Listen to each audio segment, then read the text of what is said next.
ትሬዲንግ ኢን ዘ ዞን በራስ መተማመንን፣ ዲሲፕሊንና የአሸናፊ አመለካከትን በማዳበር ገበያውን ተቆጣጠር።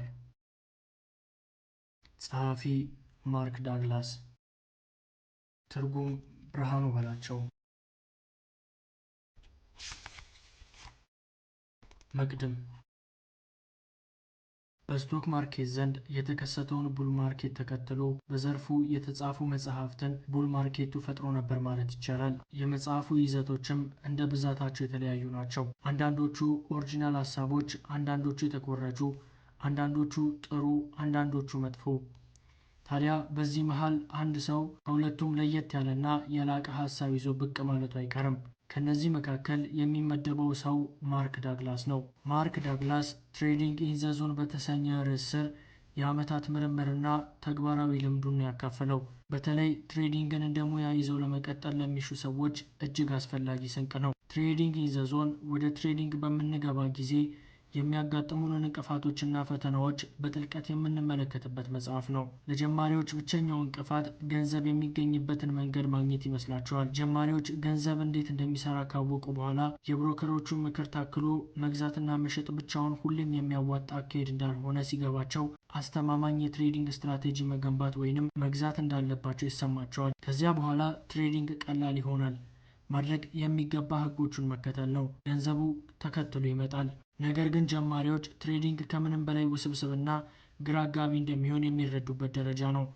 95% የፊውቸርስ እና የስቶክ ትሬደሮች ገንዘባቸውን የሚያጡት በመጀመሪያው ዓመት ላይ ነው። በሌሎች ዘርፎች በከፍተኛ ደረጃ ስኬታማ የሆኑ ሰዎች ስኬታማ ትሬደር ለመሆን የሚቸገሩት ለምንድን ነው? ስኬታማ ትሬደሮች የሚገነቡ ሳይሆን የሚወለዱ ይሆኑ እንዴ? ማርክ ዳግላስ በፍጹም ይላል።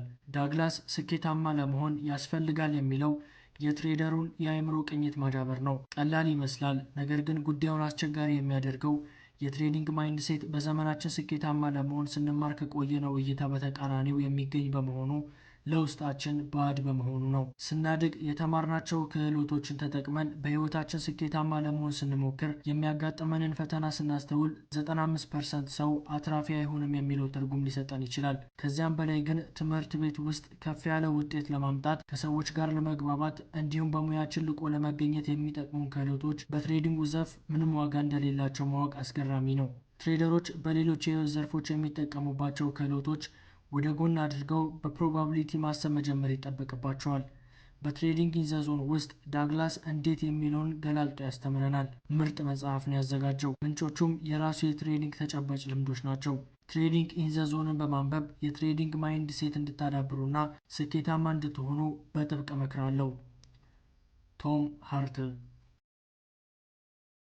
መግቢያ የማንኛውም ትሬደር ዓላማ ያለማቋረጥ ትርፋማ ንግድ ማካሄድ ነው። ነገር ግን እንዲህ አይነቱን ሂደት መፍጠር የቻሉት በጣም ጥቂቶች ሰዎች ናቸው። እነዚህ ጥቂት ሰዎችን የተለዩ የሚያደርጋቸው ምንድን ነው? ለእኔ ልዩነቱን የፈጠረው ሳይኮሎጂ ነው። ሁሌም የሚያተርፉት ሰዎች የሚያስቡበት መንገድ ከብዙሃኑ የተለየ ነው። ትሬዲንግን የጀመርኩት በ1978 ነው። በዚያን ጊዜ ዴትሮይት ሚችጋን ውስጥ የኢንሹራንስ ኩባንያ ስራ አስኪያጅ ነበርኩ። በስራዬ በጣም ውጤታማ ስለነበርኩ ያንኑ ስኬቴን በትሬዲንግ መድገም እችላለሁ የሚል የጸና አቋም ነበረኝ። ነገር ግን እውነት እንዳልሆነ በተግባር ታዘብኩ። በ1981 ከሌላ ስራ ጋር ደርቤ ትሬድ በማድረጌ ነው ስኬታማ ያልሆንኩት በሚል እሳቤ ወደ ቺካጎ ተዘዋውሬ በሜሪል ሊንች ውስጥ የደላላነት ስራ ጀመርኩ። ውጤቱስ? ወደ ቺካጎ በተዘዋወርኩ በ9 ወራት ውስጥ ያለኝን ነገር በሙሉ ወደ ማጣቱ አመራው።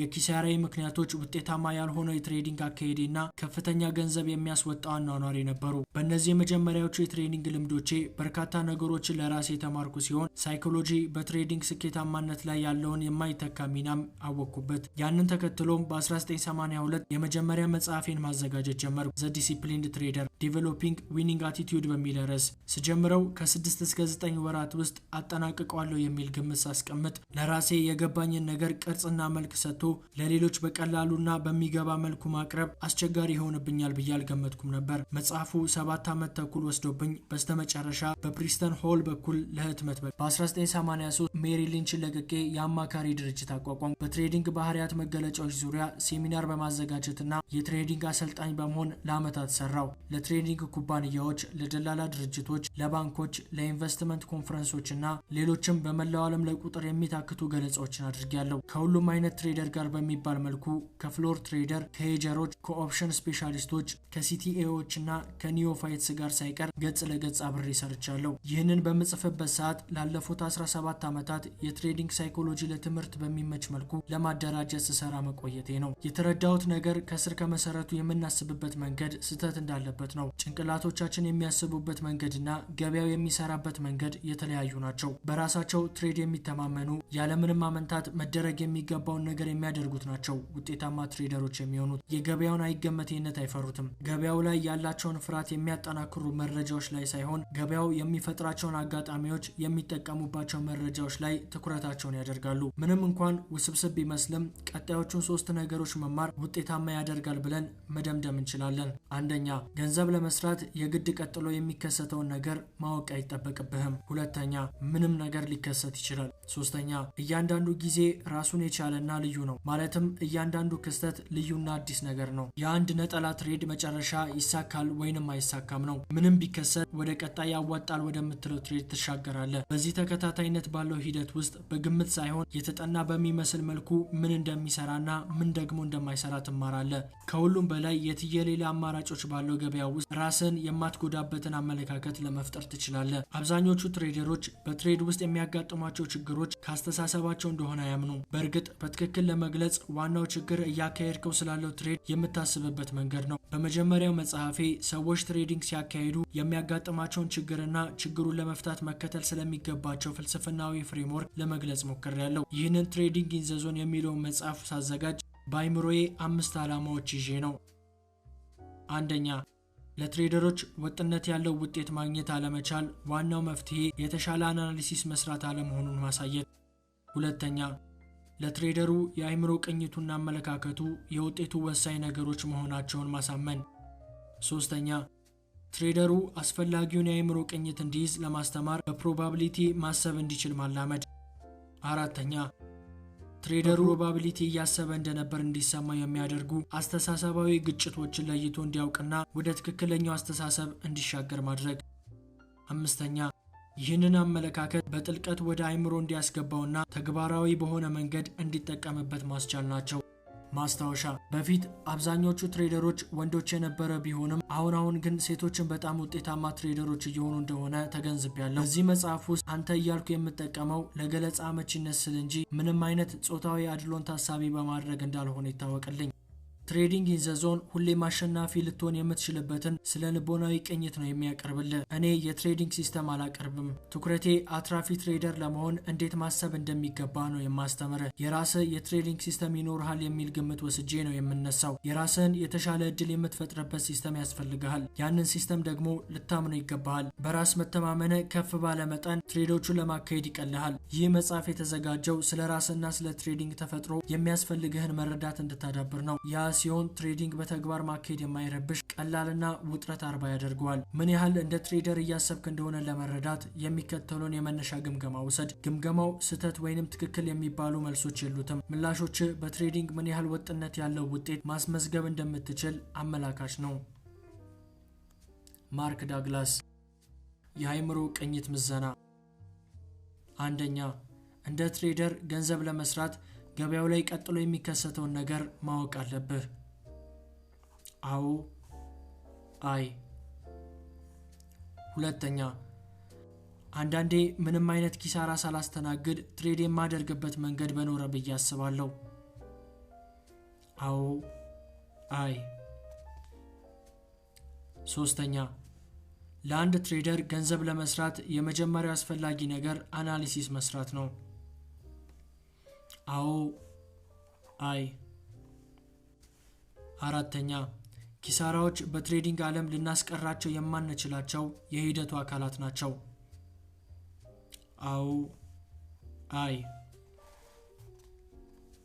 ማጣት የምፈልገውን መጠን ሁሌም ወደ ትሬዱ ከመግባቴ በፊት እወስናለሁ። አዎ፣ አይ። ስድስተኛ በአይምሮዬ ውስጥ ሁሌም ቀጥሎ ከሚከሰተው የገበያ ሂደት ጋር ተያይዞ ስለምከፍለው ዋጋ አስባለሁ። አዎ። አይ። ሰባተኛ ቀጣዩ ትሬድ አትራፊ እንደሚሆን እርግጠኛ እስካልሆንኩ ድረስ ትሬዱን አላስጀምረውም። አዎ። አይ። ስምንተኛ አንድ ትሬደር ገበያዎች እንዴት እንደሚሰሩ በተረዳ ቁጥር ትሬዶቹን በቀላሉ ለማካሄድ እየቀለለለት ይሄዳል። አዎ። አይ። ዘጠነኛ የእኔ የትሬድ መንገድ መቼ ወደ ትሬዱ መግባትና መቼ ከትሬዱ መውጣት እንዳለብኝ ይገልጽልኛል። አዎ። አይ። አስረኛ የገባሁትን ትሬድ ማቆም እንዳለብኝ ግልጽ የሆነ ምልክት እያገኘሁም ትሬዱን ማቋረጥ ይቸግረኛል። አዎ። አይ። 11ኛ በተከታታይ ትርፋማ ትሬዶችን ካስተናገድኩ በኋላ ግራ የሚገባቸውና በኪሳራ የተጠናቀቁ ትሬዶች የሚከተሉባቸው ጊዜያት አሉ። አዎ። አይ። 12ኛ ትሬድ ስጀምር የትሬድ ሂደቴ ከብዙ ህመሞችና ግራ መጋባቶች መካከል ብቅ በሚሉ ትርፎች የታጀበ ብዬ መግለጽ እችላለሁ። አዎ። አይ። 13ኛ ብዙ ጊዜ ገበያው እኔን ብቻ ነጥሎ እያጠቃኝ እንደሆነ ይሰማኛል። አዎ። አይ። 14ኛ ያለፈውን ለመርሳት በምሞክርበት ጊዜ ሁሉ ያለፈው ኪሳራዬን ለመርሳት እቸገራለሁ። አዎ። አይ። 15ኛ ሁሌም ገንዘብ በሰራው ጊዜ ከገበያው ላይ የተወሰነ ገንዘብ ማውጣት እንዳለብኝ ቋሚ ፍልስፍና አለኝ። አዎ። አይ። 16ኛ የአንድ ትሬደር ሚና ከዚህ ቀደም ጥሩ ትርፍ ያስገኙ የገበያ አካሄዶችን ለይቶ በማወቅ በዚህኛውም ዙር ተመሳሳይ ትርፍ ማስገኘት መቻላቸውን ማረጋገጥ ነው። አዎ። አይ። 17ኛ አንዳንዴ ገበያው ሆን ብሎ እየጎዳኝ እንደሆነ ይሰማኛል። አዎ። አይ። 18ኛ ትሬድ ሳደርግ ብዙ ጊዜ በአንድ ውስን የጊዜ ሰሌዳ ወይንም ታይም ፍሬም ላይ አተኩራለሁ። አዎ። አይ። 19ኛ ስኬታማ ትሬደር ለመሆን ብዙ ሰዎች ካላቸው የአእምሮ ብቃት ላቅ ያለ መረዳትን ይጠይቃል። አዎ። አይ። 20 ብዙ ጊዜ ገበያው የሚካሄድበትን መንገድ የመረዳት ዝንባሌ አለኝ፣ ነገር ግን ቶሎ ወስኖ የመግባት ችግር አለብኝ። አዎ። አይ። 21ኛ ትሬዱ በቂ ትርፍ አስገኝቶልኝ የሚያውቅባቸው በርካታ ጊዜያት አሉ፣ ነገር ግን ትርፍ ለመውሰድ ሳመነታ መልሼ ትርፉን አጠዋለሁ። አዎ። አይ። 22ኛ በአንድ ትሬድ የቱንም ያህል ገንዘብ ብሰራ ሁሌም ከዚያ የተሻለ ገንዘብ መስራት እንዳለብኝ ስለሚሰማኝ አልረካም። አዎ።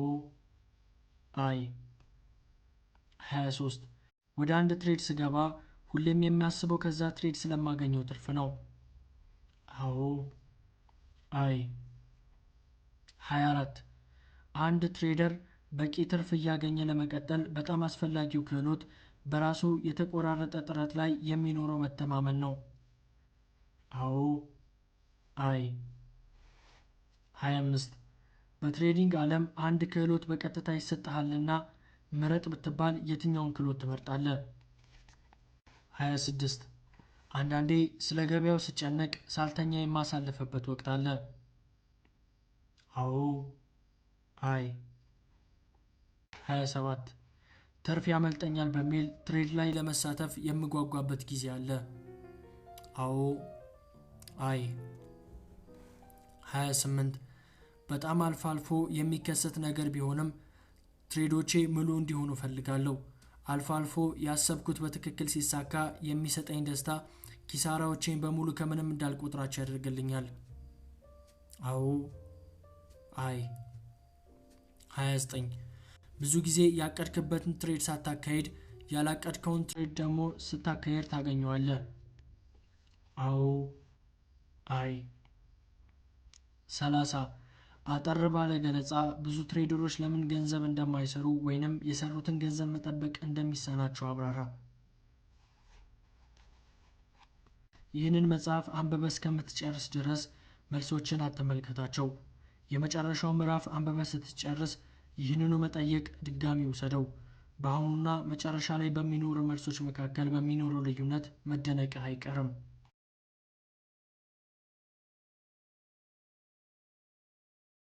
ምዕራፍ 1 ወደ ስኬት የሚያደርሰው መንገድ። መሰረታዊ፣ ቴክኒካል ወይንስ የአእምሮ አናሊሲስ?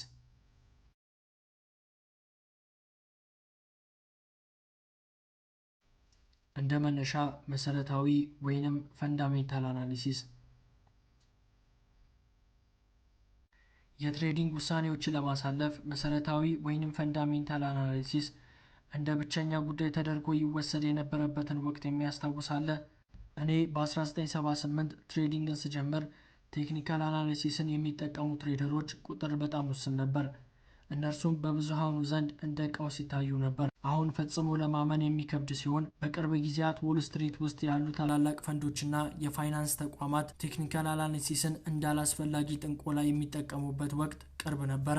አሁን በእርግጥ ተቃራኒው ነው ትክክል። አሁን ሁሉም ልምድ ያላቸው ትሬደሮች አይነቱ ይለያይ እንጂ ለስትራቴጂያቸው የሚጠቅማቸውን ቴክኒካል አናሊሲስ ይጠቀማሉ። ከጥቂት የአካዳሚ ሰዎች ውጪ በብዙሃኑ ዘንድ መሰረታዊ አናሊሲስ ብን ብሎ ጠፍቷል።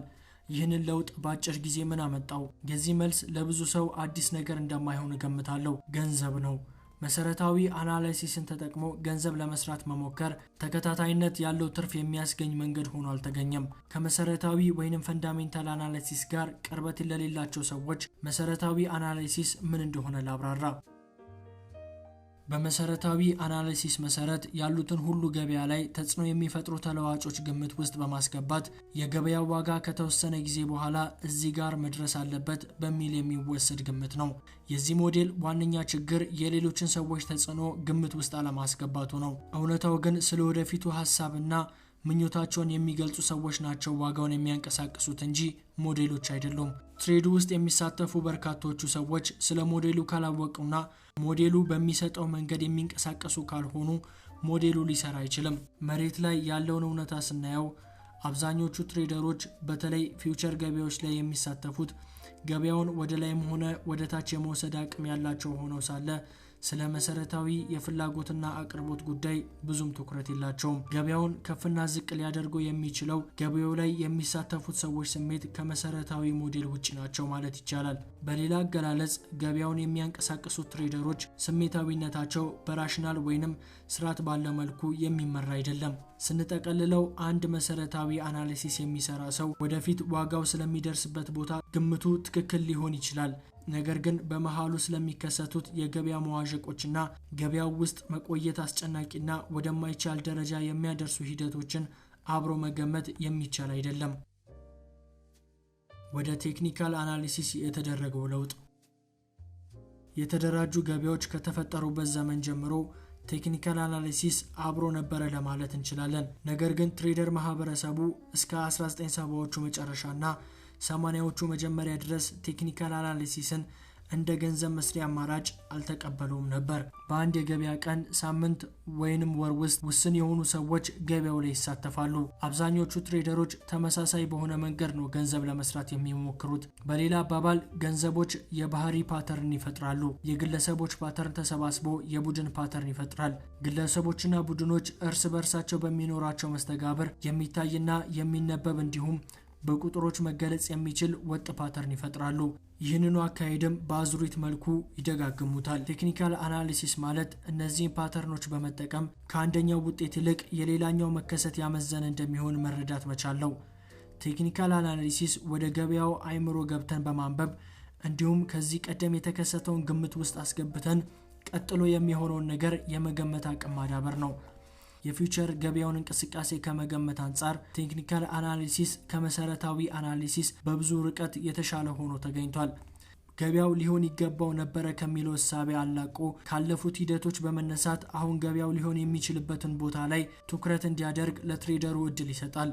በሌላ በኩል መሰረታዊ አናሊሲስ ሊሆን ይገባዋል በሚባለውና በሚሆነው መካከል የእውነታ ክፍተት ይፈጥራል። በተቃራኒው ቴክኒካል አናሊሲስ ይህንን የእውነታ ክፍተት መድፈን ብቻ ሳይሆን ለትሬደሩ ሊጠቀምባቸው የሚችላቸውን የትየሌላ አማራጮችን ያቀርብለታል። ቴክኒካል አናሊሲስ ድግግሞሽ ያላቸውን ትሬዶች በመለየት በሰዓት፣ በቀን፣ በወር፣ በአመት እየከፋፈለ እጅግ በርካታ የትሬድ አማራጮችን ለትሬደሩ የማቅረብ አቅም አለው። በሌላ አባባል ቴክኒካል አናሊሲስ ገበያውን ወደማያልቁ የገንዘብ መስሪያ ጅረቶች ለመቀየር ያስችላል።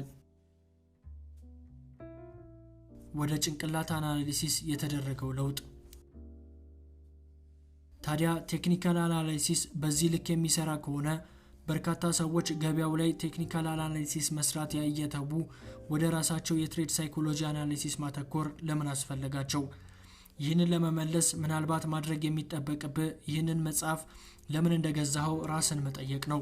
ምናልባት የብዙ ሰዎች ምላሽ ገበያው ይጠራል ብለህ የጠበቅከው ማለቂያ የሌለው እድልና እየሆነ ያለው ነገር ስላልተመጣጣነልህ ነው። ችግር ብለን መጥራት ካለብን የቴክኒካል አናሊሲስ ችግሩ እሱ ነው።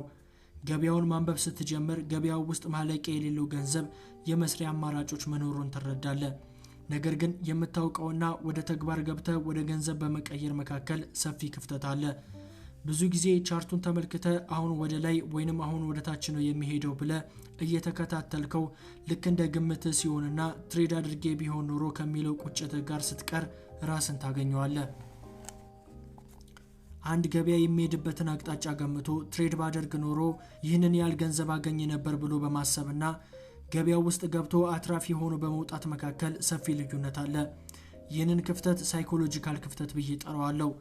ትልቁ ጥያቄ ትሬዲንግን ማስተር ማድረግ ይቻላል ወይ የሚለው ነው። በእርግጥ ትሬዶችን ቁጭ ብሎ በማስላትና ትርፋማነትን የመጎምጀት ያህል ቀለል አድርጎ ማካሄድና በእውኑ ዓለም ትርፋማ መሆን ይቻላል ወይ?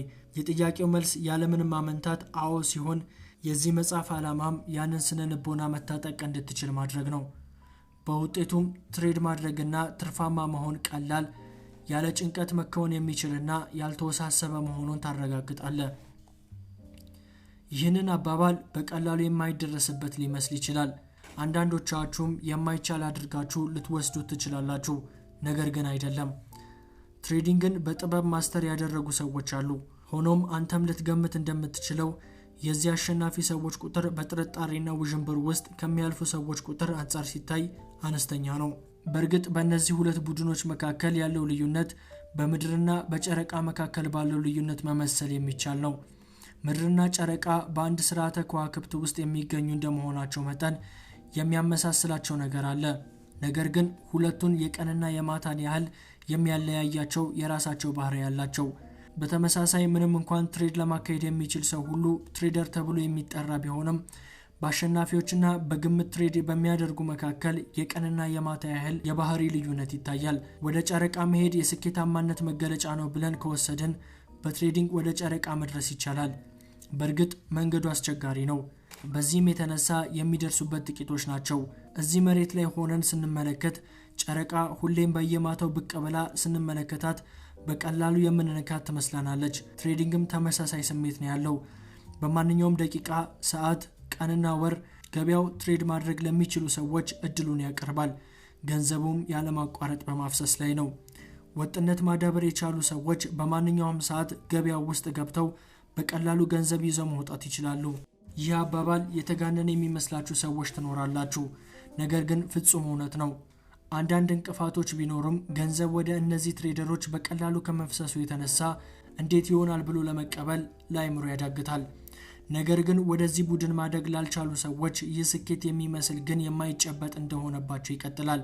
ሲፈልጉት የኖሩ ስኬት እጃቸው ላይ የገባ ይመስላቸዋል፣ ግን ባልጠበቁት ቅጽበት ብን ብሎ ይጠፋባቸዋል። ለእንደዚህ አይነት ሰዎች በቋሚነት የሚከሰትባቸው ነገር ቢኖር ስሜታዊ ህመም ነው። እነዚህ ሰዎች የሚደሰቱበት የትርፍ ጊዜ የለም ማለት አይደለም። ነገር ግን ትርፍ በሚያገኙበት ወቅት እንኳን በስጋት በፍርሃትና በጸጸት የተከበቡ ናቸው። ስለዚህ ሁለቱን የትሬደር ቡድኖች የሚለያያቸው ምንድነው? የተሻለ ጠንክረው ስለሚሰሩ ነው? የተሻለ የትሬዲንግ ሲስተም ስላላቸው ነው? የተሻለ አናሊሲስ ይሰራሉ? ወይንስ በውልደት ያገኙት የተሻለ ትሬደሮች የሚያደርጋቸው ነገር አለ? ከላይ የጠቀስናቸው አማራጮች ሁሉ ትክክል የሚመስሉበት ጊዜ አለ። ይሁንና ይህ የሚሆነው በትሬዲንግ ከፍተኛ ኪሳራን ያስተናገዱ ሰዎች በመደበኛው ህይወት ስኬታማ የተባሉ ሰዎች ጭምር መሆናቸውን እስክንገነዘብ ድረስ ነው። በቋሚነት ኪሳራ ከሚያስተናግዱ ሰዎች መካከል ዶክተሮች፣ ኢንጂነሮች፣ ጠበቆች፣ ሳይንቲስቶች፣ ዋና ስራ አስፈጻሚዎች እንዲሁም ስራ ፈጣሪዎች በብዛት ይገኙበታል። በተጨማሪም የዘርፉ ምርጥ አናሊሲስቶች ብዙ ጊዜ ቀሽም ነጋዴዎች ናቸው። ጉብዝናና የስኬት አናሊሲስ ለስኬት አስተዋጽኦ እንዳላቸው ግልጽ ነው። ነገር ግን አሸናፊዎችን ከብዙሃኑ የሚለዩ ዋነኛ ጉዳዮች አይደሉም። ታዲያ ጉብዝናና የተሻለ አናሊሲስ ለስኬት ካላበቃ ምንድነው ዋናው ጉዳይ? ከዓለማችን ምርጥም ቀሽምም ትሬደር ጋር እንደሰራ ቀሽም ትሬደሮች ወደ ምርጥ ትሬደርነት እንደቀየረ ሰው ያለማመንታት ውጤታማ ትሬደሮችን ስለሚፈጥሩ ጉዳዮች መናገር እችላለሁ። እነዚህን ምክንያቶች ወደ አንድ ጨምቄ ማስቀመጥ ካለብኝ አሸናፊዎች ከሌሎች የሚለዩበት የሚያስቡበት መንገድ ነው ላለው። ይህ ገለጻ ግልብ መስሎ እንደሚታይ ያውቃለሁ። ነገር ግን በተለየ መልኩ ማሰብ መቻል ምን ማለት ነው የሚለውን በጥልቀት ከመረመርክ አባባሉ በእርግጥ ግልብ እንዳልሆነ ትረዳለህ። ደረጃው ይለያይ እንጂ ሁላችንም በአስተሳሰባችን እንለያያለን። ላናስተውለው ብንችልም ብዙ ጊዜ ሌሎች ሰዎች የኛን ምልከታና መረዳት ይረዱናል ብለን ገምተን ነው የምንጀምረው። አንድ ቀን አንድን ክስተት አብሮን የተሳተፈ ሰው ከኛ ፍጹም በተቃራኒው መረዳት ኖሮት እስኪያጋጥመን ድረስ ይህ ግምታችን ትክክል መስሎ ይቆያል። ወደ ትሬዲንግ እንመለስ። ውጤታማዎቹ ትሬደሮች ግራ ከተጋቡ ትሬደሮች በተለያየ ሁኔታ አሳቢ የሚያደርጋቸው ምንድነው? ገደብ አልባ እድል በሚያቀርብ ገበያ ውስጥ ራሳቸውን እጅግ አደገኛና ተለዋዋጭ በሆነ የአእምሮ ስነልቦና መለዋወጥ ውስጥ ተረጋግተው ማለፍ የሚችሉ ናቸው። ትሬድ ውስጥ የሚቆይ ሰው ሁሉ ከተወሰኑ ጊዜያት በኋላ ትርፍ የሚያገኙ አጋጣሚዎችን ለይቶ ያውቃቸዋል።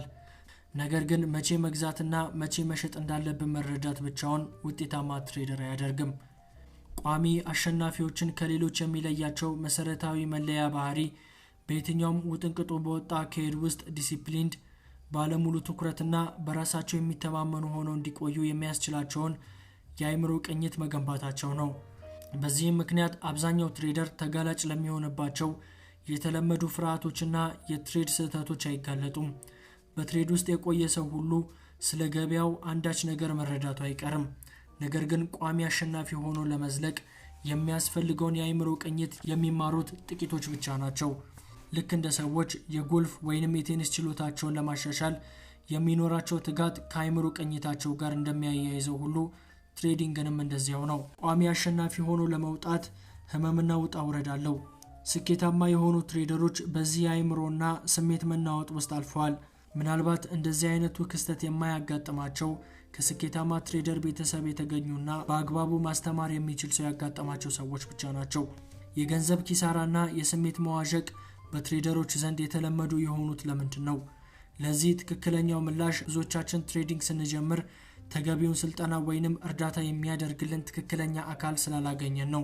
ነገር ግን ምክንያቶቹ ከዚህም ጠለቅ ይላሉ። ላለፉት 17 ዓመታት የትሬዲንግ ሳይኮሎጂን ሳጠና የቆየሁት የስኬት መርሆችን ለማስተማር እንድችል ነው። ነገር ግን የተገነዘብኩት ነገር ትሬዲንግ እርስ በርሳቸው በሚቃረኑ እውነታዎች የተሞላ መሆኑን ነው።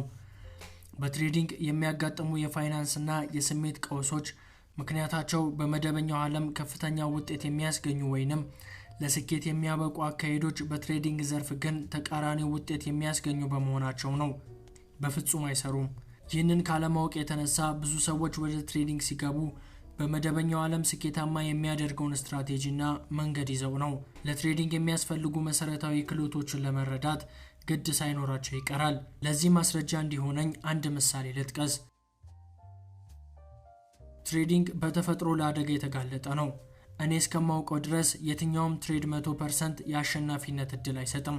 ስለሆነም ነገሮች ባልተጠበቀው መልኩ ከሄዱ ገንዘብ የማጣት እድላችን ሁሌም አለ። ስለዚህ ሁሌም ትሬድ በገባ ቁጥር ራስህን አደጋ እንደሚጋፈጥ ሰው ታያለ። የዚህ መልሱ አዎ ነው። ለአደጋ በተጋለጠ ገበያ ውስጥ ገንዘቤን የማስገባ ከሆነ ገንዘቤን ላጣው እንደምችል አመኝበት መሆን አለበት። የትኛውም ትሬደር ይህ መረዳት እንዲኖረው ይጠበቃል። በእርግጥ ብዙ ሰዎች አደጋ እየተጋፈጡ መሆናቸውን እንደ ጉራ ምንጭም ሲጠቀሙበት ይታያሉ። ነገር ግን ችግሩ የሚመነጨው ትሬድ በማድረግ ጊዜ ሙሉ በሙሉ ገንዘቡን ላጣው እችላለሁ ብሎ መጀመርና ገንዘቡን ስታጣው በትክክል መቀበል መቻል የተለያዩ ነገሮች ናቸው። ሁሉም ትሬዶች ያልተጠበቀ ውጤት ሊያስገኙ የሚችሉበት እድል አለ። ታዲያ ትሬደሮች ሲነግዱ ይህንን እውነታ በትክክል ይረዱታል? ከተረዱትስ ያሰቡት ሳይሆን ቀርቶ ኪሳራው ሲመጣ ያለምንም ማመንታት ይቀበሉታል? ለዚህ ደግሞ ምላሹ አይ የሚል ነው። ብዙ ትሬደሮች አደጋን የሚጋፈጥ ትሬደር መሆን ማለት ምንድነው የሚለውን በትክክል አይረዱትም። ውጤታማ ትሬደሮች ወደ ትሬዱ ሲገቡ ሙሉ በሙሉ ኪሳራ ሊሆን እንደሚችል ማወቅ ብቻ ሳይሆን ውጤቱ ሲመጣም ያለምንም ህመምና ማመንታት ይቀበሉታል። አደጋን የሚጋፈጥ ትሬደር ነኝ ብሎ በማሰብና አደጋው ሲደርስ በጸጋ በመቀበል መካከል ከፍ ያለ የስነ ልቦና ክፍተት አለ። ኪሳራን ለማስተናገድ ሙሉ በሙሉ ዝግጁ ስትሆን በትሬድ ላይ የሚታይ ተጽዕኖ አለው። ውጤታማ ትሬደሮች ወደ አንድ ትሬድ ሲገቡ በውስጣቸው ምንም ማወላወል ወይንም ማመንታት የለባቸውም። እንዲሁም የገቡት ትሬድ እንደሚያከስራቸው እርግጠኛ ሆነው እንኳን በማንኛውም ሁኔታ በኪሳራ አቋርጦት ሲወጡ ምንም አይነት የስሜት ስብራት አያጋጥማቸውም። ትሬድ ስታካሂድ ምንም አይነት የስሜት መናወጥ ውስጥ የምትገባ ከሆነ ለትሬዲንግ ያለ ዝግጁነት ጥያቄ ውስጥ ነው። ምክንያቱም ሊወገድ የሚችልን ነገር ለማስወገድ መሞከር በትሬድ አካሄድ ላይ ከፍ ያለ ተጽዕኖ ይኖረዋል። በማንኛውም ዘርፍ ኪሳራ እንዳለ አምኖ መቀበል አስቸጋሪ ሂደት ነው። በትሬዲንግ ወደዚያ ደረጃ ማደግ ይበልጥ አስቸጋሪ ነው። ምክንያቱም በቀጥታ ዋጋው የሚያስከፍለው በገንዘብ ነው። እንደ ተሳሳተን መቀበል በአንድ በኩል፣ ገንዘባችንን ማጣታችን በጸጋ መቀበል እንዲሁ በሌላ በኩል ሲመጡብን ህመሙ ከፍ ያለ ነው። ነገር ግን እንደ ትሬደር ወደ ማንኛውም ትሬድ ስንገባ ሁለቱንም አደጋዎች አፍጥጠው ይጠብቁናል። አሁን ለራስህ የሚከተለውን አባባል እየነገርከው ሊሆን ይችላል። ይህ ነገር ከፍተኛ ህመም የሚያመጣብኝ ከሆነ ከመነሻው ስህተቱን ላለመፈጸም መሞከር ተፈጥሯዊ ነው። ስለሆነም ያ እንዳይከሰት የምችለውን ያህል መሞከር ጤናማና አስፈላጊ ነው ብለህ እየነገርከው ይሆናል። በሐሳብ እስማማለሁ። ነገር ግን ትሬዲንግ በከፍተኛ ደረጃ አስቸጋሪ ያደረገውም ይህ በቀላሉ ልንቆጣጠረው የምንችለው መስሎ የሚታየን ነገር ነው። ትሬዲንግ በአዎ አይ የተሞላ ነው። በማያቋርጥ እርግጠኛነት ውስጥ ሆነን ትኩረታችንን መሰብሰብ፣ ዲሲፕሊንና በራስ መተማመንን ማምጣት የምንችለው እንዴት ነው? ልክ እንደ ትሬደር ማሰብን ስትማር ግን በትክክል የምታደርገው ይህንኑ አደናጋሪ እውነት ነው። ራስን ስኬታማ ትሬደር ለማድረግ በሚኖር ጉዞ ኪሳራን ያለምንም ማመንታት መቀበል የሚያስችልህን የአይምሮ ቅኝት ማዳበር ተቀዳሚ ስራ ነው። ኪሳራን መቀበል መቻል ከክህሎቶች ሁሉ የበለጠውና አስፈላጊው የትሬዲንግ ክህሎት ነው። በአንጻሩ በማደግ ላይ ያሉ ትሬደሮች ሊማሩት የማይሹት ወይንም ትኩረት የማይሰጡት የክህሎትም አይነት ነው። ኪሳራን የመቀበል ክህሎት ስትማር ገበያው አንተን ለህመም የሚዳርግ መረጃ ማመንጨት አይችልም። ገበያው የሚያመነጨው መረጃ አንተን ወደ ህመም የሚመራ ካልሆነ ደግሞ ልታስወግደው የሚገባ ምንም ነገር አይኖርም። መረጃዎቹ ምን እንደሚከሰት የሚነግሩ ዜናዎች ብቻ ይሆናሉ። ይህም መረጃው ላይ የአንተ ፍርሃት ወይንም ይህ ሊከሰት ይችላል የሚለው ስጋት ያላረፈበት ንጹህ እይታ ይቀራል። ይህንን መጽሐፍ በማንበብ ላይ ካሉ ትሬደሮች መካከል መግባት ከሚገባው ቀድሞ ያልገባ ወይንም ደግሞ ገበያው ሲግናል ከሰጠ ከረፈደ በኋላ ወደ ትሬድ ያልገባ አይገኝም። የትኛው ትሬደር ነው ትንሹ ኪሳራውን ለመቀበል ባለመፈለጉ ትልቁ ኪሳራን ለማስተናገድ ያልተገደደው? ወይንም ደግሞ ጥቂት ትርፍ ይዞ ቶሎ በመውጣቱ ትልቁን ትርፍ ያጣው? ወይንም ደግሞ ትርፍ በማስገኘት ያለ ትሬድ ውስጥ ቆይቶ ራሱን ኪሳራ ውስጥ ያላገኘው? ገበያው እሱ ወደሚገምተው ሄዶ ነገር ግን ስቶፕ ሉዙን ወደ ኢንትሪ ፖይንቱ በጣም በማስጠጋቱ በተደጋጋሚ ከገበያው ውጭ ያልተደረገው ማን ነው? እነዚህ ተደጋግሞ ከሚከሰቱ የትሬደር ክስተቶች ጥቂቶቹ ናቸው። እነዚህ ገበያው የፈጠራቸው ስህተቶች አይደሉም። ማለትም እነዚህ ስህተቶች ከገበያው የመነጩ አይደሉም። ገበያው ገለልተኛ ነው። ገበያው ስለራሱ የሚያመነጨው መረጃና እንቅስቃሴው ለሁላችሁም እርምጃ መውሰድ እንድንችል እድል ይሰጠናል። ነገር ግን ገበያው ከዚህ አልፈው እያንዳንዳችን መረጃዎችን እንዴት እንደምናስተናግድ፣ ምን እርምጃ እንደምንወስድ አይወስኑልንም። ከላይ የገለጽናቸው ስህተቶች እኔ የተዛቡ የትሬዲንግ እይታዎችና ቅኝቶች ብዬ ልጠራ የምወደው ነው። የተሳሳቱ እይታዎች በመተማመን ፋንታ ፍርሃትን ያነግሳሉ።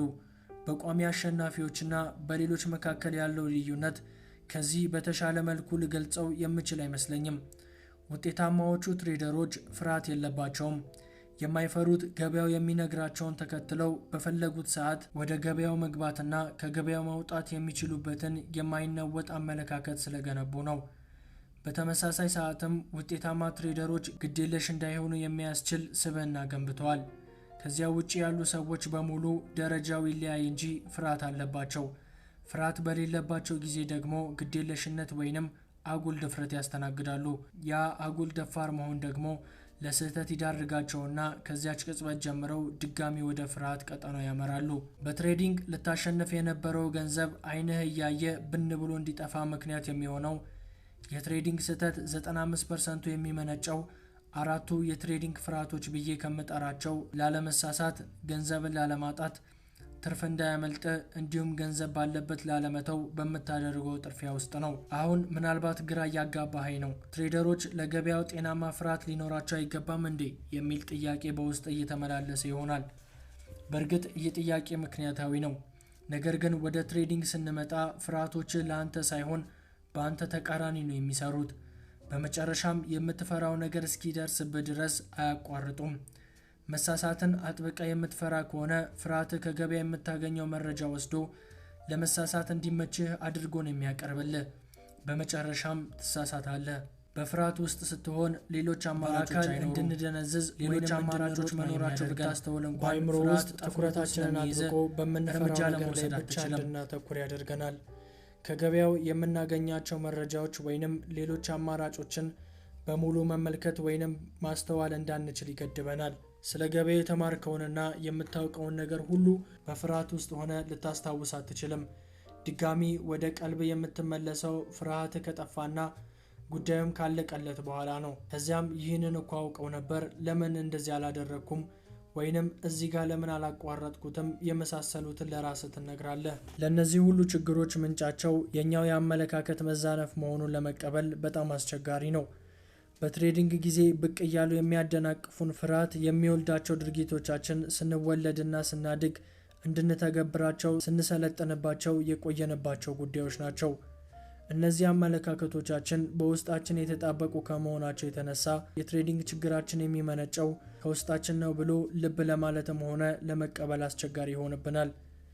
ከዚያ ይልቅ የኪሳራችን ምንጩ ውጫዊ ነው የሚለው ተፈጥሯዊ ነው። ምክንያቱም እኛ የሚመስለን ህመሙን፣ ፍርሃቱን፣ ተስፋ መቁረጡን የሚፈጥርብን ገበያው እንደሆነ ነው። የሆነው ሆኖ ግን ተከታታይነት ያለው ትርፍ የሚፈልግ ማንኛውም ትሬደር ለገበያው የሚኖረው መልካታ ቁልፍ መሆኑን መገንዘብ ግድ ይለዋል። በነገራችን ላይ በትሬዲንግ ትርፍ ለማግኘት ስለ ትሬዲንግ ጠለቅ ያለ እውቀት ላያስፈልግ ይችላል። ልክ እኔ ለመጀመሪያ ጊዜ ጎልፍ ስጫወት አልፎ አልፎ አስገራሚ ነጥቦች አስመዝግብ እንደነበረ ሁሉ ትሬዲንግ ላይም አልፎ አልፎ አስገራሚ ትርፎች ልታገኝ ትችላለህ።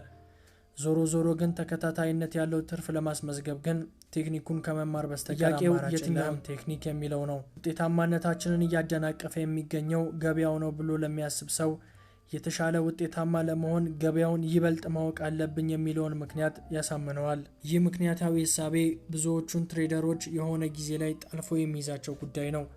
ነገር ግን ይህ አቀራረብ አይሰራም። ገበያውን ሊቀይሩ የሚችሉ ምናልባትም እርስ በርስ የሚቃረኑ በርካታ ነገሮች ናቸው ያሉት።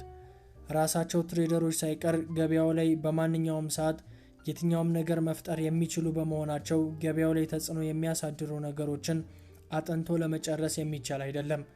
ይህም ማለት ገበያው ላይ ተጽዕኖ የሚፈጥሩ ነገሮችን በቻልከው ሁሉ አጥንተ የቱንም ያህል ጎበዝ ተንታኝ ብትሆን ገበያው አንተን ለማሳሳትና ኪሳራ ውስጥ ለመክተት እድል አያጣም። በሌላ አባባል ያለማቋረጥ እርግጠኝነት በሌለበት ገበያ ውስጥ አንተ በቂ በራስ መተማመን ሊኖርህ አይችልም። በትሬዲንጉ ዓለም መራራ እውነት እያንዳንዱ አዲስ ትሬድ ውጤቱ የትኛውም ሊሆን መቻሉ ነው። የትሬዶችን አጋጣሚያዊነት ሙሉ በሙሉ ለመቀበል እስካልቻልክ ድረስ ሁሌም መጥፎ ውጤት ይኖራቸዋል ብለህ የምታስብባቸውን እድሎች ሁሉ በማስወገድ ላይ ትጠመዳለህ። በሂደቱም ራስ በምትፈጥራቸው ሰውኛ ምክንያቶች የተነሳ ዋጋ ትከፍላለህ። እያልኩ ያለሁት ገበያውን የማንበብም ሆነ መልካም አጋጣሚዎችን ለመየት የሚያስችለን ምንም አይነት አናሊሲስ ወይንም ክህሎት አያስፈልግም እያልኩ አይደለም። በሚገባ ያስፈልጉናል። ነገር ግን የገበያ ጥናት ተከታታይነት ላለው ትርፋማነት እንደማያበቃን ማወቅ አለብን። አናሊሲስ በመስራት ባለመተማመን፣ በዲሲፕሊን ማጣት እንዲሁም ባልተገባ ትኩረት የሚከሰቱ ኪሳራዎችን አያስቀርልንም። ተከታታይነት ላለው ትርፋማነት የሚያበቃኝ ጥልቅ የገበያ ጥናት ነው ብለህ ስታምን ገበያው ላይ ተጽዕኖ ይፈጥራሉ ብለህ የምታስባቸውን ነገሮች ላይ ሁሉ ትኩረትህን ለማድረግ ትሞክራለህ። ያንን ሁሉ አድርገህ ግን አሁንም በገበያው ትከዳለህ። ምክንያቱም የቱንም ያህል ብትጥር በቂ ትኩረት ያልሰጠኸው አንድ ክፍል አይጠፋም። ገበያውን ላምነው አልችልም ወደሚል እይታ ይገፋሃል። እውነታው ግን ልታምን ያልቻልከው ራስህን ነው። በራስ መተማመንና ፍርሃት ከአመለካከታችን የሚመነጩ ሁለት ተቃራኒ ስሜቶች ናቸው። በአንድ ከማሸነፍ ይልቅ የምትሸነፍበት አጋጣሚ ከፍ ባለበት ስፍራ በራስ መተማመን እንዲኖር ራስ ላይ ከፍ ያለ እምነት ሊኖር ይገባል። ሁለት አማራጮች ናቸው የሚኖሩ። የምትችለውን ሁሉ ምርምርና ጥናት በማድረግ ኪሳራህን ለማስወገድ መሞከር፣ አሊያም ለኪሳራ ያለህን አመለካከት በመቀየር የአይምሮን ቅኝት መቀየር። የአይምሮ ቅኝትህን ኪሳራ ሙሉ በሙሉ ለመቀበል ዝግጁ ወደ ሆነ ይዘት ስትቀይረው ገበያው የሚሰጥ መረጃዎች በሚገባ ለመተንተን ችግር አይኖርብህም። የገበያ መረጃዎችን በህመም ውስጥ ሆነ መተንተን ስታቆም ምክንያታዊ ለመሆን፣ ለማመንታት፣ ለመቸኮል፣ ገበያው ገንዘብ እንዲያስገኝልህ ከመመኘት ወይንም ኪሳራ እንዳይደርስብህ ከመስጋት ነጻ ትወጣለህ። ከላይ የተጠቀሱት ስሜቶች ከአንተ ጋር እስካሉ ድረስ ግን ራስህን ልታምኑ አትችልም። ራስህን ለማመን ካልቻልክ ደግሞ ተከታታይነት ያለው አሸናፊነት ማምጣት የማይቻል ነው። እውነታው ፍርሃትን አሸንፈ ተገቢውን የትሬድ የአይምሮ ቅኝት በማዳበር በማያበራው የገበያ ተለዋዋጭነት ፊት ለፊት ያለምንም ፍርሃትና ማመንታት መቆም ስትችል ትሬዲንግ ልክ ስትጀምረው እንደመሰለ ቀላል ይሆንልሃል። ስለዚህ መፍትሄው ምንድን ነው? ያለምንም የፍርሃት ቅንጣት ትሬድ ማድረግ የምትችልበት የአይምሮ ቅኝት ተምረ ማዳበር አለብህ። ጎን ለጎንም ግዴለሽነት፣ አጉል ድፍረት ማስወገድም መማር ይገባሃል። ይህ መጽሐፍ ሊያስተምር የተዘጋጀውም ይህንኑ ነው። ወደፊት በገፋ ልክ በአይምሮ አንድ ጉዳይ እንድታስታውስ እፈልጋለሁ። ልትሆን የምትፈልገው ስኬታማ ትሬደር እያደክ እየሄድክ የምትደርስበት የወደፊቱ አንተነት ነው። እድገት የሚመለከተው መስፋፋትን፣ መማርን እንዲሁም ራስን የምትገልጽበት አዲስ መንገድ መፍጠርን ነው። ይህ አካሄድ አሁን ስኬታማ ትሬደር ሆነ ይህንን መጽሐፍ የምታነበው የበለጠ ስኬታማ ለመሆን ቢሆን እንኳን ይሰራል። ራስን ለመግለጽ የምትፈጥራቸው አዳዲስ መንገዶች አሁን ስለ ትሬዲንግ ካሉበት አመለካከቶች ጋር የሚጣረሱ ናቸው። እነዚህ አመለካከቶችህ ልብ ያልካቸው ወይንም አስተውላቸው የማታውቃቸው ሊሆኑ ይችላሉ። ለማንኛውም አሁን የያዝካቸው አመለካከቶች እንድታስቀጥላቸው መታገላቸውን ይቀጥላሉ። በመሆኑም ስሜታዊ ትግሉ ተፈጥሯዊ ነው። በዚህ መጽሐፍ ውስጥ የእኔ ሚና በውስጥ የሚፈጠረውን የሀሳብ ፍትጊያ በውጤታማነት መፍታት እንድትችል ማገዝ ነው። እስከዛሬ ስለመኖራቸው ለማስተዋል ያልፈለግካቸው ወይንም ብታውቅም ተገቢውን ትኩረት ያልሰጠሃቸው እድሎችን ለመመልከት ያለህ ተነሳሽነት የመማር ሂደቱን ፈጣንና ቀላል ያደርግልሃል። ምዕራፍ 2 የትሬዲንግ ወጥመድ ወይንም አደጋ። በጥር 1994 ፊውቸርስ ሜጋዚን ስፖንሰር ባደረገውና ቺካጎ ውስጥ በሚካሄድ የትሬዲንግ ኮንፈረንስ ላይ እንድናገር ተጠይቄ ነበር። በአንደኛው የምሳ ግብዣ ላይ ከአጠገቤ የተቀመጠው ሰው የትሬዲንግ መጽሐፍትን የሚያሳትም ድርጅት ኤዲተር ነበር። በመደበኛው ኑሯቸው እጅግ ስኬታማ የሚባሉ ሰዎች ሳይቀር በትሬዲንግ በጣም ጥቂት ሰዎች ብቻ ስኬታማ የሚሆኑበት ምክንያት ምን እንደሆነ እጅግ ጠቃሚ ውይይት እያካሄድን ነበር። አንድ ቦታ ላይ ኤዲተሩ ምናልባት ሰዎች ለኪሳራ የሚዳረጉት መጀመሪያውኑ ወደዚህ የሚገቡት ለተሳሳተ ምክንያቶች ስለሆነ ቢሆንስ የሚል ጥያቄ አነሳልኝ። ስበቱ ለአፍታ ቆም ብዬ ስለዚህ ጉዳይ ማሰብ ነበረብኝ። ብዙ ሰዎች ወደ ትሬዲንግ የሚገቡባቸውን ምክንያቶች አሰብኩ። ትሬዲንግ የሚፈጥረው ጉጉት፣ ጀግና የመሆን ምኞት፣ ትርፋማ በመሆን ሰው ወደ ራሱ ሊስበው የሚችለው ትኩረት ወይንም በመክሰል ለራሳቸው የምንሰጠው የሐዘኔታ የመሳሰሉት አንድን ትሬደር ከአጠቃላይ ስኬት አናጥበው የሚያስቀሩ ክስተቶች ናቸው። ነገር ግን ወደ ትሬዲንግ የሚስበን ዋነኛው ምክንያት ለየት ያለ ነው። ትሬዲንግ ለሰዎች ያልተገደበ የፈጠራ ነፃነት የሚሰጥ ዘርፍ ነው። ይህ ደግሞ አብዛኞቻችን ዘመናችንን ሙሉ ተገድበን የቆየንበት ጉዳይ ነው። ኤዲተሩ ይህንን ስል ምን ማለት እንደሆነ እንዳብራራው ጠይቆኛል። በትሬዲንግ ውስጥ ሁሉም ህጎቻችን የምናወጣው ራሳችን ነን። ይህም ማለት ራሳችንን በፈለግነው መንገድ ለመግለጽ ያሉብን ገደቦች በጣም ውስን ናቸው። በእርግጥ ትሬድ ለማድረግ የኤክስቼንጅ አባል መሆን ወይንም የተወሰነ የገንዘብ መጠን ማሟላት የመሳሰሉት ነገሮች ይኖራሉ። ነገር ግን አንዴ ትሬድ ማድረግን ከጀመርን በኋላ ከየትኛውም መንገድና ዘዴ ትሬድ እንደምናደርግ ያሉ አማራጮች ገደብ አልባና በእኛ ምርጫ ብቻ የሚወሰኑ ናቸው። ከጥቂት ዓመታት በፊት በተካፈልኩት አንድ ሴሚናር ያጋጠመኝን አንድ ምሳሌ ላንሳ።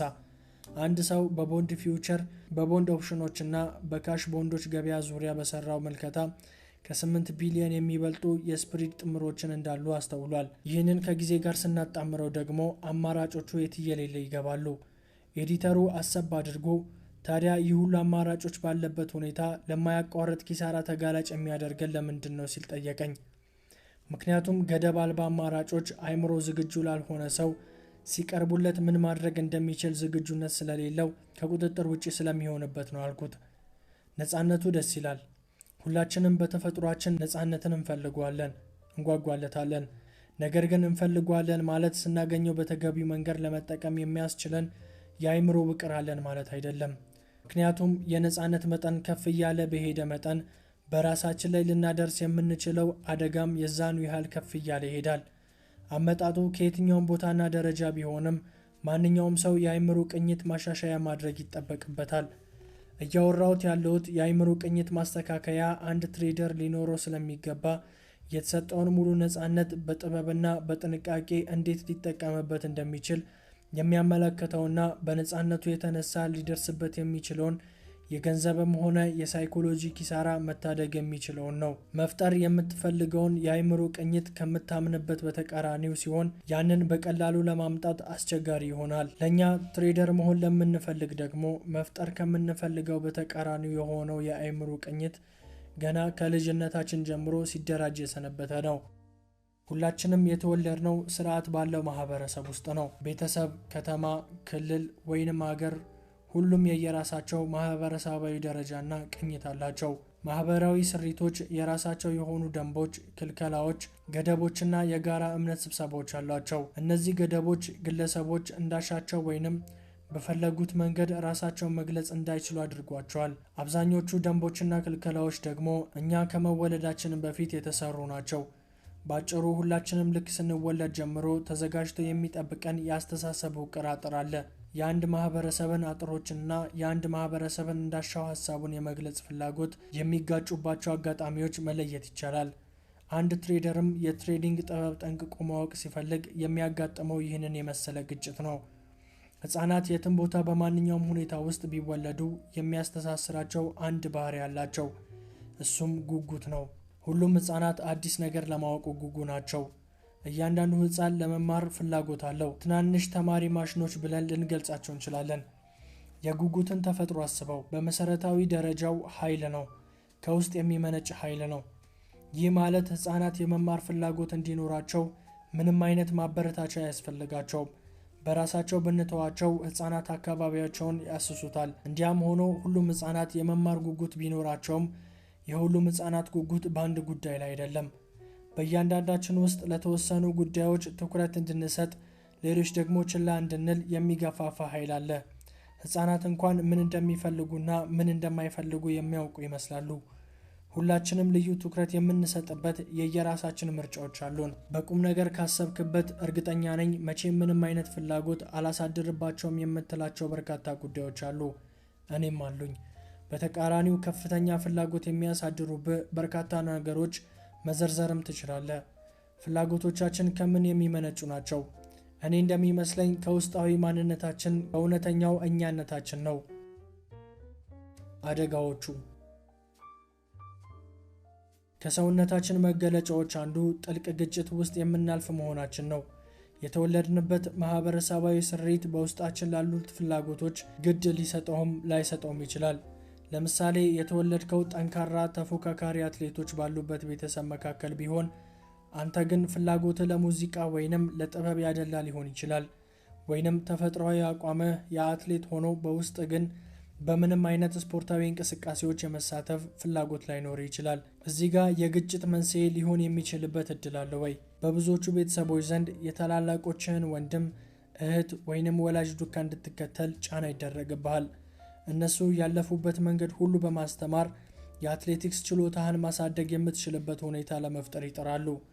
ሌሎች ፍላጎቶችን ለማሳካት እንዳትሞክር በሚችሉት ሁሉ ያጣጥሉብሃል። አንተም የተጠላህና የተነጠልክ ላለመሆን እነሱ በሚሉ መንገድ ለመሄድ ትሞክራለህ። ነገር ግን እነርሱ እንድትሰራ የሚፈልጉት ነገር መስራት ውስጥህን ሰላም አይሰጠውም። ምክንያቱም ከእውነተኛው ማንነት ጋር አይገጥምልህም። ይህ ሰዎች ወይንም አካባቢ እንድትሆን በሚፈልገውና ውስጥ በሚፈልገው መካከል ያለው ግጭት ለብዙዎቻችን አዲስ ነገር አይመስለኝም። በርካቶቻችን ይህንን ጉዳይ በአንድም ይሁን በሌላ መልኩ አስተናግደናል። ይህ ራሳችንን እንዳንሆን የሚፈትነን ሂደት ድጋፍ ማጣት ብቻ ሳይሆን ራሳችንን መግለጽ እንዳንችል መንገድ እስከ መዝጋት የሚዘልቅ ሊሆን ይችላል። ለምሳሌ አንድ ህፃን ልጅ እየዳኸ ባለበት ወቅት በህይወቱ ለመጀመሪያ ጊዜ ጠረጴዛ ላይ የተቀመጠ የሚያምር የአበባ ማስቀመጫ ይመለከታል። ውስጡ በሚፈጥረው ከፍተኛ የማወቅ ጉጉት የተነሳ ረጅም ርቀት ተጉዞ እንደምንም ተጣጥሮ አንደኛውን እጁን ጠረጴዛው ላይ አስደግፎ በሌላኛው እጁ የአበባ ማስቀመጫውን ለመንካት ሲንጠራራ ከጀርባው እረፍ እሱን እንዳትነካ የሚል ድምጽ ያንባርቅበታል። የደነገጠው ህፃን በቂጡ ዘብ ብሎ ለቅሶን ይቀጥላል። እንዲህ አይነቱ ክስተት የተለመደና ሊወገድም አስቸጋሪ የሆነ ክስተት ነው። እርግጥ ነው ህፃናት ራሳቸውን የሚጎዳና የማይጎዳውን እንዲሁም እነሱ ጉዳት ሊያደርሱበት የሚችሉና የማይችሉትን ነገር መለየት አይችሉም። አስፈላጊ የሆኑ ስነ ምግባሮችንም መማር አለባቸው። ነገር ግን በዛን ወቅት የምንከተለው የክልከላ አካሄዶች ሰዎች ካደጉ በኋላ በሚኖራቸው አኗኗርና ውሳኔ አሰጣጥ ላይ ጉልህ ተጽዕኖ አለው። ራሳችንን መግለጽ በምንፈልግበት መንገድ መግለጽ ሳይፈቀድልን ሲቀር ወይንም ተፈጥሮ ከምትሻልን መንገድ ባፈነገጠ መንገድ ራሳችንን እንድንገልጽ ስንደረግ የሚሰማን ምንድን ነው?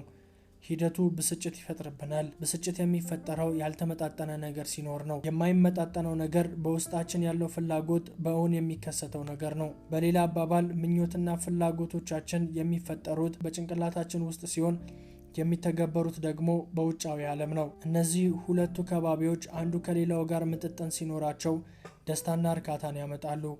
ሁለቱ ከባቢዎች ሳይመጣጠኑ ሲቀሩ ደግሞ መከፋት፣ አለመርካት፣ ብስጭትና ተስፋ መቁረጥን ያስከትላሉ።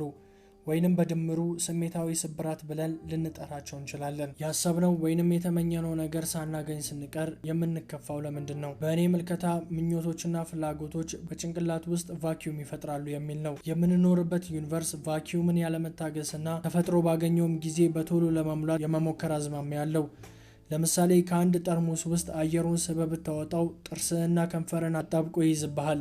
ምክንያቱም ጠርሙሱ ውስጥ ቫኪዩም ፈጥረሃል። በእኔ እይታ ጭንቅላታችን የሚሰራው ዩኒቨርስ በሚሰራበት መንገድ ነው። በውስጣችን ምኞት ወይንም ፍላጎት መፈጠሩን ስናስተውል በውጫዊ ክስተት ልንሞላው እንንቀሳቀሳለን። ባሰብነው መንገድ ክፍተቱን ለመሙላት ሳንችል ስንቀር ወይንም ራሳችን ለመግለጽ ስንከለከል የጎደለን ነገር እንዳለ ይሰማናል። ይህም ያለመመጣጠንን ይፈጥርና ወደ ስሜታዊ ህመም ያመራናል። የቱንም ያህል ጊዜ ወስዶ እየተጫወተ መቆየቱ ወይንም የቱንም ያህል ደስታ ማግኘቱ እንዳለ ሆኖ ከአንድ ልጁ ላይ እየተጫወተበት ያለውን አሻንጉሊት ያለ ስምምነቱ ብንነጥቀው ሁሌም የሚከተለው ነገር የስሜት ስብራት ነው። 18 ዓመት ሲሞላን በአማካይ መሬት ላይ 6570 ቀናት ያህል ኖረናል። በእነዚህ ዓመታት ውስጥ በየቀኑ ለምን ያህል ጊዜ ነው?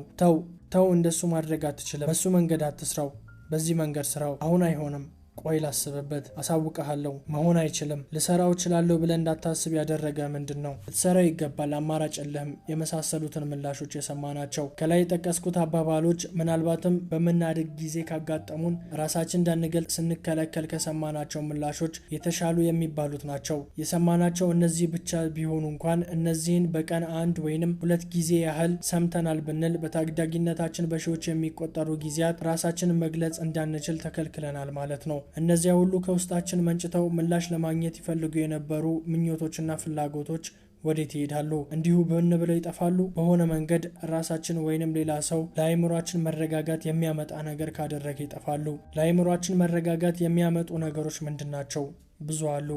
ለህፃናት ግን ዋነኛው መንገድ ለቅሶ ነው። ለቅሶ ያልተሳኩልንን ምኞቶችና ፍላጎቶች የፈጠሩትን ክፍተት ለመሙላት የሚያገለግል ተፈጥሯዊ መንገድ ነው። ሳይንሳዊ ምርምሮች እንባ አሉታዊ ጎኖች የያዙ መሆናቸውን አረጋግጠዋል።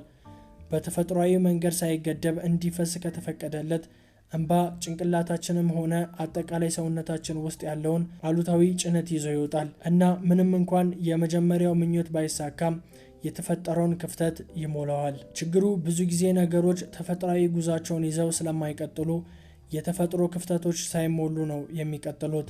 ታላላቅ ሰዎች ህፃናት እንዲያለቅሱ የማይፈልጉባቸው በርካታ ምክንያቶች አሉ። እናም ማልቀሳቸውን እንዲያቆሙ የሚችሉትን ሁሉ ያደርጋሉ። ለምን እንደከለከሏቸው ለማስረዳት ቢጥሩም የቱንም ያህል ማብራሪያ የተፈጠረባቸውን ክፍተት በሚገባ ለመሙላት አይችልም።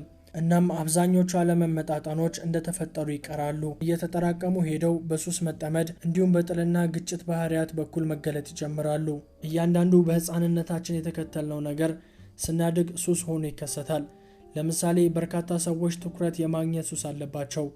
ለዚህም ምክንያቱ ልጅ እያሉ ትኩረት በሚፈልጉበት ወይንም በተመኙበት ልክ አላገኘንም ብለው ስለሚያምኑ ነው። እነዚህ ያልተሟሉ ምኞቶችና ፍላጎቶች ትሬዲንግ ውስጥ ስንገባ የሚያመጡብን ተጽዕኖ የምንቋቋምበት መፍትሄ ማበጀት ይገባናል። መከላከያዎች በትሬዲንግ ውስጥ በጤናማ መንገድ ለመንቀሳቀስ ባህሪያችንን ፈር የሚያስይዝ ደንብና ገደብ ያስፈልገናል። በትሬዲንግ ውስጥ ካሉ ቀላል እውነታዎች ቀዳሚው በራሳችን ላይ ልናስብ ከምንችለው በላይ አደጋ ልንፈጥር መቻላችን ነው።